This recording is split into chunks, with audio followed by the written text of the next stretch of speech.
தஞ்சாவூர் மாவட்டம் பட்டுக்கோட்டை அருகே தனியார் கல்லூரி பேருந்து கவிழ்ந்து விபத்து ஏற்பட்டது.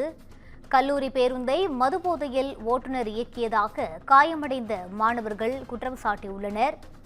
விபத்தில் காயமடைந்த மாணவர்கள் மீட்கப்பட்டு சிகிச்சைக்காக மருத்துவமனையில் அனுமதிக்கப்பட்டுள்ளனர். தஞ்சாவூர் மாவட்டம் பட்டுக்கோட்டை அருகே தனியார் கல்லூரி பேருந்து கவிழ்ந்து விபத்து ஏற்பட்டது. ஆட்டோவுக்கு வழிவிட திரும்பிய போது கட்டுப்பாட்டை இழந்த பேருந்து கவிழ்ந்து விபத்துக்குள்ளானது. விபத்தில் காயமடைந்த மாணவ மாணவிகளின் அலறல் சத்தம் கேட்டு அக்கம் பக்கத்தினர் ஓடி வந்து மாணவர்களை மீட்டு பட்டுக்கோட்டை அரசு மருத்துவமனையில் அவர்களை அனுமதித்தனர். 2 பேருந்துகளில் அழைத்துச் செல்லக்கூடிய மாணவர்களை ஒரே பேருந்தில் ஏற்றிச் செல்வதாக கல்லூரி நிர்வாகம் மீது புகார் அளிக்கப்பட்டிருக்கிறது. மேலும் கல்லூரி பேருந்தை மதுபோதையில் ஓட்டுநர் இயக்கியதாகவும் மாணவர்கள் குற்றம் சாட்டுகின்றனர். இதுகுறித்த கூடுதல் விவரங்களோடு இணைகிறார் எமது செய்தியாளர் சரவணன். வணக்கம் சரவணன், கூடுதல் விவரங்களை பகிரலாம். வணக்கம் ரூபி.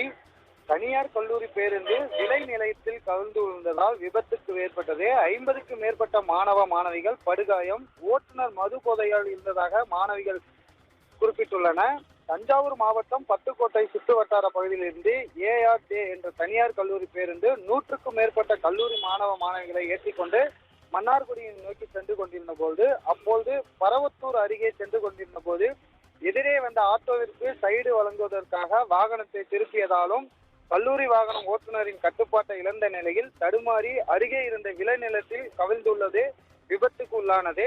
பேருந்தில் கல்லூரிக்கு மாணவர்கள் சிக்கிக் கொண்டதால் அலறிய சத்தம் உள்ளே கேட்டதனால் இவர்களின் அலறல் சத்தம் கேட்டு அக்கம் பக்கத்தினர் உடனடியாக வந்து படுகாயம் அடைந்த மாணவ மாணவிகளை மீட்டு பட்டுக்கோட்டை அரசு மருத்துவமனைக்கு சிகிச்சைக்காக அனுப்பி வைக்கப்பட்டுள்ளது.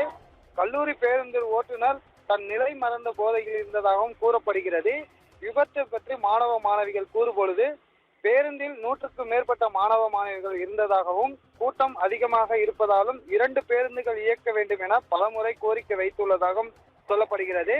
கல்லூரி நிர்வாகம் நடவடிக்கை எடுக்கவில்லை என குற்றச்சாட்டும் மாணவிகள் ஓட்டுநர் வாகனம் ஓட்டும் போது போதையில் இருந்ததாகவும் கூறப்படுகிறது.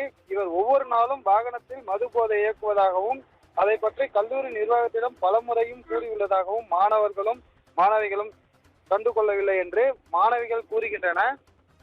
இவர் மீது உரிய நடவடிக்கை எடுக்க வேண்டும் என சமூக ஆர்வலர் மற்றும் பொதுமக்கள் கல்லூரி மாணவ மாணவிகளும் குற்றம் சாட்டி வருகின்றனர். விவரங்களை வழங்கியமைக்கு நன்றி சரவணன்.